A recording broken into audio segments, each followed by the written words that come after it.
Hello and crypto की ताज़ा खबर में आपका फिर से स्वागत है। फिर से शुरू करते हैं, आर्टिकल्स को एक-एक करके फटाफट शेयर करते हैं, ठीक है?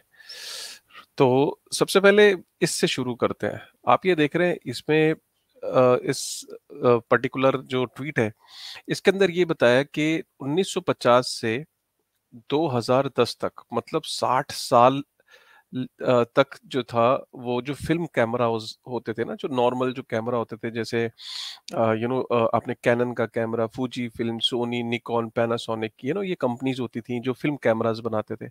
आप सोचो कि 60 साल तक जो थे वो फ़िल्म कैमराज़ चले, नॉर्मल कैमराज़ और उसके बाद एकदम डिजिटल कैमराज़ आए और डिजिटल कैमराज़ आने के बाद पिछले 12-13 सालों के अंदर आप देख रहे हो कि जो फ़िल्म कैमराज़ हैं वो ख़त्म हो गए। इससे पता क्या लगता है? इससे पता लगता है कि डेकेड्स के अंदर एक इंडस्ट्री बनी, मतलब उसने 60 साल मतलब 6 डेकेड लिए, एक इंडस्ट्री फ्लरिश करी 6 साल 6 डेकेड तक और जब उसका ख़त्म होने का वक़्त आया, तो वो 1 डेकेड के अंदर वाइप आउट हो गई इंडस्ट्री।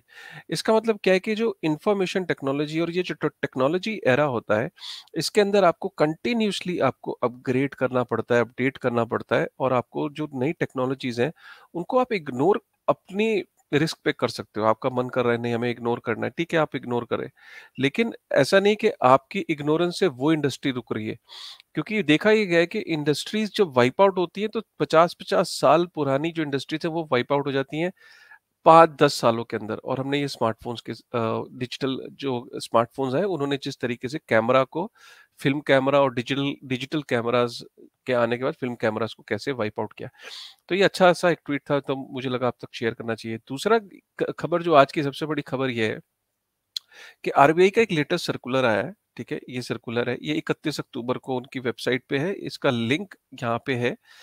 मेरे ट्वीट पे आप जाके देख सकते हो, मैं डिस्क्रिप्शन में भी डाल दूँगा आपके जो इसी वीडियो के।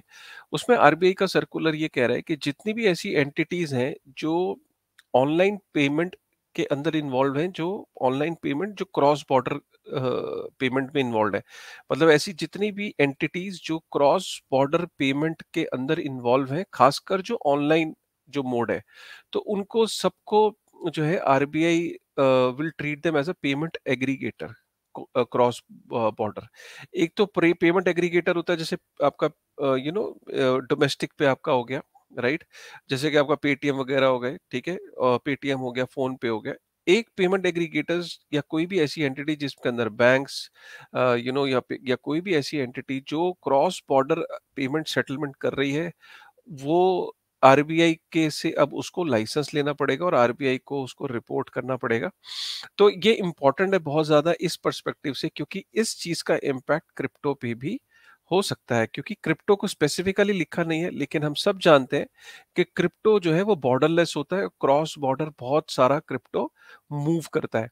देखिए क्रिप्टो की खास तौर पे कोई डेफिनेशन नहीं है अभी कहीं क्योंकि कोई किसी तरीके का कोई कानून नहीं है जहाँ पे क्रिप्टो को एज अ पेमेंट बताया गया हो या एज अ पेमेंट अगर यूज होता है तो उसको किस तरीके से ट्रीट करेंगे, लेकिन अभी फिलहाल उसको as a virtual digital asset बोला जाता है क्रिप्टो को।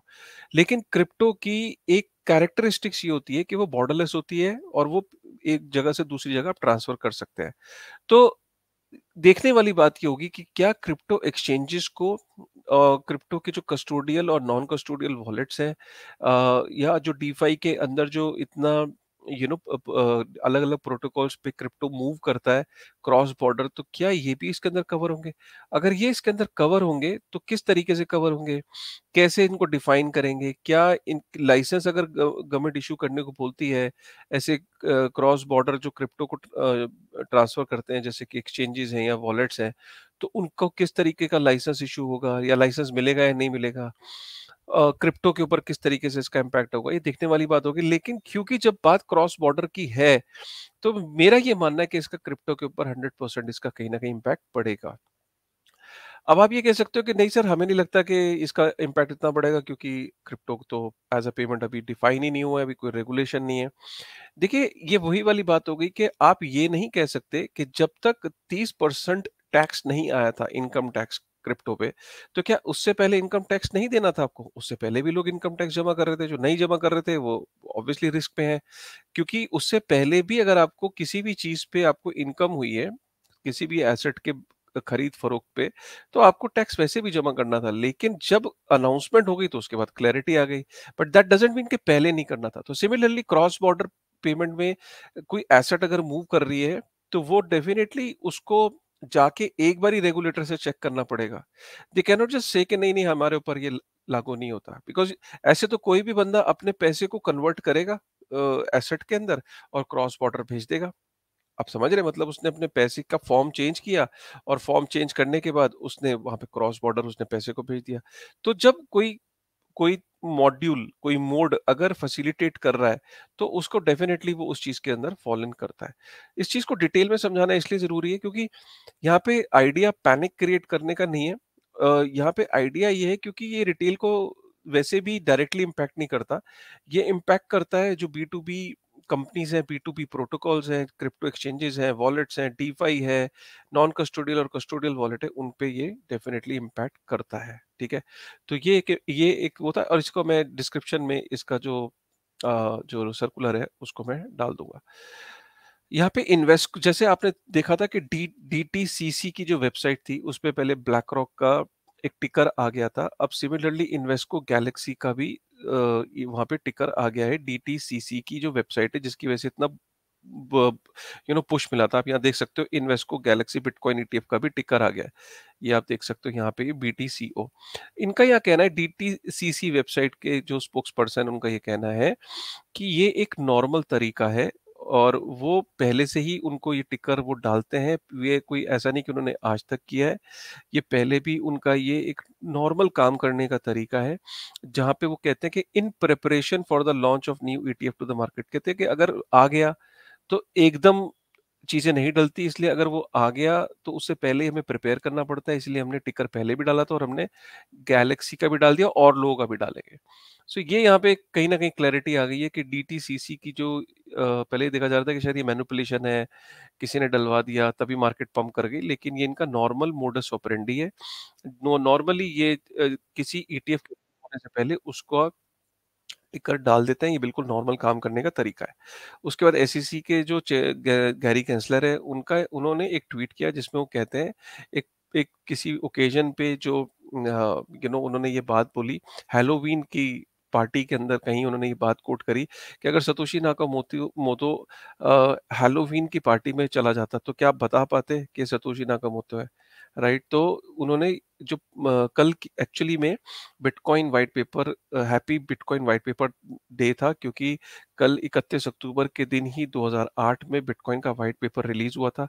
तो उन्होंने 15th एनिवर्सरी के उपलक्ष्य में ये बात बोली कि यही बिटकॉइन को खास बनाती है कि वो किसी पार्टी में चले भी जाएं तो आप पहचान नहीं पाओगे कि कौन है सतोशी नाकामोतो, क्योंकि कोई जानता ही नहीं है।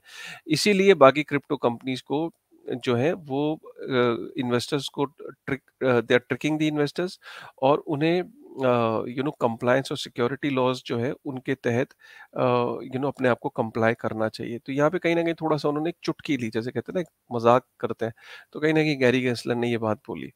उसके बाद यहाँ पे एलिजाबेथ वॉरेन जो है वो उनका ये कहना है कि नॉन कस्टोडियल वॉलेट के ये अगेंस्ट है और नॉन कस्टोडियल वॉलेट जो है ये एक अच्छी चीज़ नहीं है। कहीं ना कहीं लोगों के हाथ में अपना बैंक, लोगों के हाथ में इतना control is not really very good for the government. और एलिजाबेथ वॉरेन जो है इस हक में है कि नॉन कस्टोडियल वॉलेट्स को बैन किया जाए। उसके बाद जो वॉलेट कनेक्ट है, जो कि एक तरीके का ब्रिज है, जो आपके डैप और आपका जो वेब3 वॉलेट है उसको कनेक्ट करने में हेल्प करता है। तो उसने अपना यूज़ रशिया के में और रशिया के अंदर उस अपना यूज़ बंद कर दिया है, क्योंकि ओएफएसी की गाइडलाइंस है। तो अब वॉलेट कनेक्ट का इस्तेमाल रशियंस यूज़ नहीं कर सकते। तो आप ये देख सकते हो वॉलेट कनेक्ट का ये बड़ा अपडेट है कि वो जो एक ब्रिज है, अब रशिया के अंदर वो लोग वॉलेट कनेक्ट को यूज़ नहीं कर सकते। उसके बाद टेदर की एक रिपोर्ट आई है। टेदर का करीब 85 बिलियन यूएस डॉलर का मार्केट कैप है और इम्पोर्टेंट बात यह है कि उन्होंने उसका ब्रेकअप दिया 31 अक्टूबर को। उसमें बोला कि हमारे पास यूएस ट्रेजरी बिल्स, मतलब ये almost like cash, American government के बॉन्ड्स, उनके पास 74 बिलियन यूएस डॉलर के हैं, क्योंकि जितना मार्केट कैप है उतना ही उनके पास बैकिंग होनी चाहिए। इंपॉर्टेंट बात यहाँ पे ये है कि उनके पास 2.1 billion US dollar worth of bitcoin है और गोल्ड उनके पास 3.4 बिलियन है और अदर्स 4.1 बिलियन। कहने का मतलब है कि जितना उनका मार्केट कैप है उतना ही उनके पास बैकिंग है। इसीलिए यूएसडीटी के पीछे हमेशा $1 की बैकिंग होती है। जितना यूएसडीटी मार्केट में होता है उतना ही रिजर्व में इक्विवेलेंट एसेट्स होते हैं। यहाँ पे आप देख सकते हो कि इंपॉर्टेंट बात यहाँ पे ये है कि यही 30 सितंबर को उनके पास 1.6 billion US dollar worth of bitcoin थे। अब बिटकॉइन के अंदर जैसे ही पंप आया तो अब ये 2 बिलियन यूएस डॉलर का हो गया, ये देख सकते हो आप। क्योंकि उनके उनको कहीं ना कहीं 30 दिन के अंदर आप देख सकते हो कितना ज्यादा प्रॉफिट हो गया है। उसके बाद आप यहाँ पे देख सकते हो कि सीएफटीसी क्रिप्टो इंडस्ट्री के अंदर कई लोगों को यूएस में पैसे देता है विसल ब्लो करने के लिए। विसल ब्लोअर $16 मिलियन उन्होंने खर्च किया है कि यार तुम हमें बताओ कौन टैक्स बचा रहा है, कहाँ पे क्या हो रहा है। तो इस काम के लिए सीएफटीसी ने 16 मिलियन यूएस डॉलर सिर्फ जो विसल ब्लोअर्स है उनको दिया। तो ये इंपॉर्टेंट खबर है। और उसके बाद रिटेल इन्वेस्टर जो है वो डायरेक्टली यूएसडीसी से मिंट नहीं कर सकते सर्कल से। अगर उनको यूएसडीसी लेना है तो उन्हें एक्सचेंजेस और ब्रोकरेज के थ्रू ही लेना होगा। अब डायरेक्टली आप सर्कल के पास जाके यूएसडीसी नहीं ले सकते। और इम्पोर्टेंट बात यहाँ पे ये है कि that's it. I think article सारे कवर हो चुके हैं। जाते जाते इस ट्वीट से एंड करता हूँ कि ये ट्वीट मैंने जस्ट अभी किया। तो इसमें मैंने लिखा है कि if you hold the right money, money automatically works for you. You don't have to put money to work. अब इसको आप थोड़ा सर के ऊपर से तो नहीं गुजर गया, इसको मैं ऐसे समझा देता हूँ कि अगर आपके पास जब आप पैसा कमाते हो तो पहला टेंशन तो होती है पैसे कमाने की। दूसरी टेंशन होती है कि यार मैंने जो पैसा कमाया अब मैं इसे कहाँ पे लगाऊं। सोचिए आपको दो दो मेहनत करनी पड़ती है। पहले तो पैसा कमाने में मेहनत करनी पड़ती है, फिर आप अपना सर पकड़ के बैठ जाते हो लैपटॉप खोल के और दोस्तों यारों को फोन करते हो, रिश्तेदारों को फोन करते हो, बंटी और बबलू को फोन करते हो कि भाई मुझे बताओ ये पैसा मैं कहाँ लगाऊं। सर दर्दी, म्यूचुअल फंड्स ढूंढो, शेयर ढूंढो, स्टॉक मार्केट ढूंढो, एफडी ढूंढो, प्रॉपर्टी में लगाऊं, लैंड में लगाऊं, कहाँ लगाऊं। क्योंकि अगर मैंने पैसे को ऐसे ही रखा तो पैसा मेरा डीवैल्यू हो जाएगा। तो कितनी हेडेक होती है। तो अगर if you hold the right money, इसीलिए कहा जाता है hold the right money, because even if you are not putting that money to work, अगर आप उस पैसे को कहीं लगा भी नहीं रहे काम पे, तो भी वो पैसा ग्रो कर रहा है। ठीक है। जिसमें गोल्ड एक बड़ा क्लासिक एग्जांपल है। गोल्ड आप रखे रहते हो फिर भी आपकी जो परचेजिंग पावर है उसको मेंटेन करता है, उसको मीट करता है सदियों तक। ठीक है ना, मतलब कुछ उसको काम पे लगाने की जरूरत नहीं है, आपने होल्ड करके रखा हुआ है, आपका best store of value medium है। ऐसे ही बिटकॉइन है। तो what money you are holding, even if you are not putting that money to work, it still works for you. So hold the right money. ठीक है। ये था उस ट्वीट का मतलब। आशा करता हूँ कि आपको ये आज का क्रिप्टो की ताज़ा खबर पसंद आया होगा। बीच बीच में मेरे थोड़े फिलोसफिकल चीज़ें, बीच बीच में मेरे आइडियाज, बीच में कुछ फैक्ट्स बोलता आता हूँ। ओवरऑल मुझे अच्छा लग रहा है। आई एम श्योर आपको भी अगर अच्छा लग रहा है तो एक बार वो लाइक और कमेंट करके जरूर बताना यार। चैनल पे पहली बार आया तो सब्सक्राइब जरूर करना। With this thought, thank you.